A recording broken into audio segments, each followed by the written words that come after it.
4 வருஷமாக இங்கே வேலை செய்கிறேன். பிடிசி ஆளுங்க போய் வந்து பிச்சு தான் கொடுக்குறாங்க. சில வீட்டில் பிச்சு தர மாட்டாங்க. இந்த குப்பை வந்து பெருங்குடிக்கு போகுது.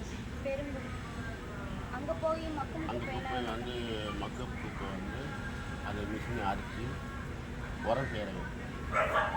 அப்போ அந்த மக்கள் குப்பையெல்லாம் டம்ப் பண்ணிடுறாங்க. உங்களுக்கு இந்த இதனால எதனா பிரச்சனை? அதெல்லாம் வந்து பிரச்சனை இல்லை. எங்களுக்கு ஊசி போடுறாங்க. வருஷத்தில் ஊசி வந்து ஊசி போடுறாங்க. ஒரு ஊசி வந்து ஐட்டம் இருக்கும், 2 ஊசி போடுறாங்க. எங்களுக்கு எந்த பெனிஃபிட்டும் இல்லை. எங்களுக்கு எந்த தைராய்டு எதுவுமே வராது. கவர்மெண்ட் உங்களுக்கு எப்படி ஹெல்ப் பண்ணுது? ஹெல்ப் பண்ணுறதுனா சம்பளம் கொடுக்குறாங்க. உங்களுக்கு ட்ரெஸ்ஸு கேப்பு? இன்னும் ட்ரெஸ்ஸு தரல இந்த வருஷம். இன்னும் ட்ரெஸ்ஸு கொடுக்கல. பழைய ட்ரெஸ்ஸில் தான் நாங்கள் வேலை செஞ்சோம்.